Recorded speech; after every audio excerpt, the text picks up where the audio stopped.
Hi, welcome back to Chapter 6. Now I'm going to talk about the IE internal external matrix. The IE matrix you're going to do for your case, for the cohesion case.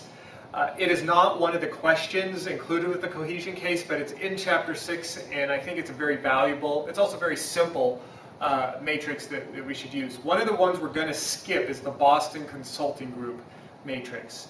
I've found that is not an effective matrix, and it doesn't really add anything. So if you're wondering why we're skipping it, just once again, experience has shown that it's a little bit repetitive, it's kind of difficult, and the results sometimes, if it's not done perfectly, can lead you astray a little bit.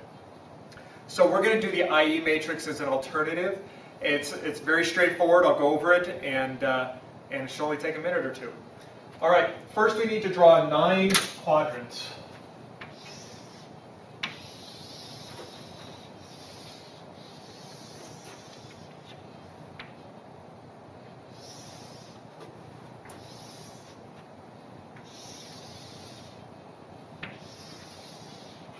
Okay, we then label each quadrant. I want to make sure I get this right. 1 through 9 going this way. 2, 3, 4, 5, 6, 7, 8, 9. And then we do 4, 3, 2, 1 for each quadrant. That's in the wrong place. 4, 3, 2, 1. 4, 3, 2, 1. All right. And then we put EFE over here and IFE up here. And next thing we do is pick, mark the boxes where our IFE and EFE fell. So if your IFE fell between 4 and 3, you choose this box. If your IFE fell between 2 and 3, you choose this box.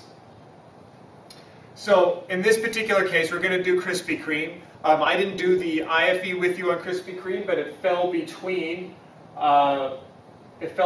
3 and 4. So I'm sorry, I didn't do the EFE with you. I did the IFE.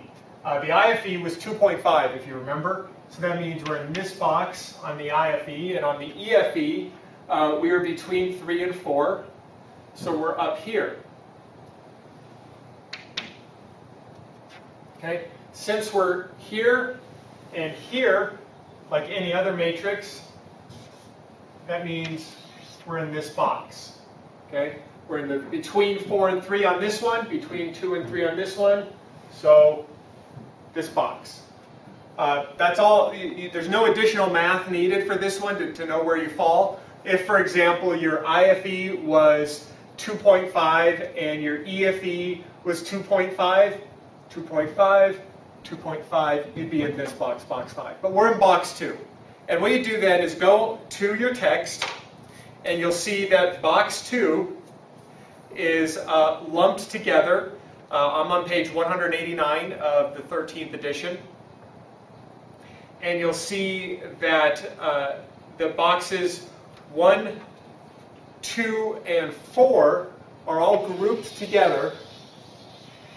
And then there's a list of things up here, types of strategies that would make sense to follow.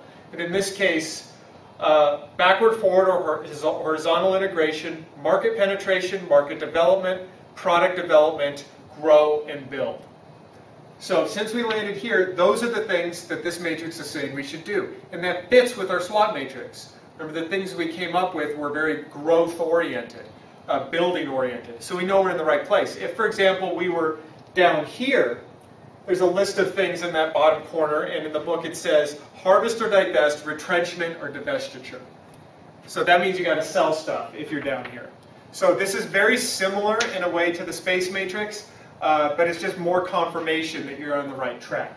So since we're in this group and we're grow and build, we know we're on the right track.